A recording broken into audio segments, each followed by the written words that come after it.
তুরস্কের পররাষ্ট্রমন্ত্রী হাকান ফিদানের ঢাকা সফরের পর দুই দেশের মধ্যে প্রতিরক্ষা ও পররাষ্ট্র খাতে যৌথ কমিটি গঠনের সিদ্ধান্ত হয়েছে।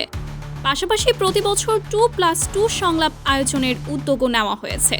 আর এরপর থেকেই আলোচনায় এসেছে একটি প্রশ্ন, কেন বাংলাদেশের সঙ্গে সামরিক সহযোগিতা বাড়াতে আগ্রহী তুরস্ক?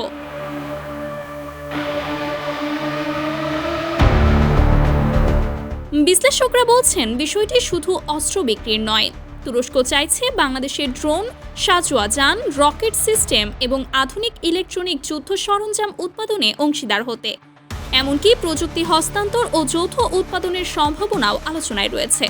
গত কয়েক বছরে বিশ্বজুড়ে আলোচনায় এসেছে তুরস্কের তৈরি ড্রোন প্রযুক্তি। ইউক্রেন থেকে মধ্যপ্রাচ্য বিভিন্ন সংঘাতে দেশটির সামরিক প্রযুক্তির কার্যকারিতা প্রমাণিত হয়েছে। তুলনামূলক কম খরচে উন্নত প্রযুক্তির অস্ত্র উৎপাদন করায় আন্তর্জাতিক বাজারেও তুরস্কের চাহিদা বেড়েছে।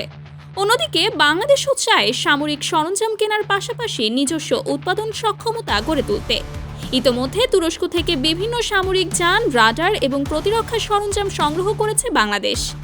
এখন লক্ষ্য প্রযুক্তি অর্জন এবং দেশেই কিছু সরঞ্জাম উৎপাদন।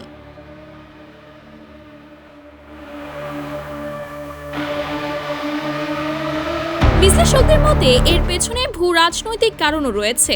রোহিঙ্গা ইস্যুতে বরাবরই বাংলাদেশের পাশে থেকেছে তুরস্ক। মুসলিম বিশ্বের গুরুত্বপূর্ণ দেশ হিসেবে দক্ষিণ এশিয়ায় নিজেদের কৌশলগত উপস্থিতি আরও শক্তিশালী করতেও আগ্রহী আঙ্কারা।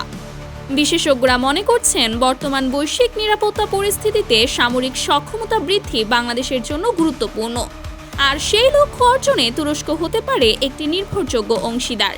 তাই অনেকের প্রশ্ন, এটি কি কেবল প্রতিরক্ষা সহযোগিতা নাকি বাংলাদেশ তুরস্ক সম্পর্কের নতুন এক কৌশলগত জোটের সূচনা? সময় দেবে তার উত্তর। Sumaiya Snigdha, news desk, daily our Bangladesh.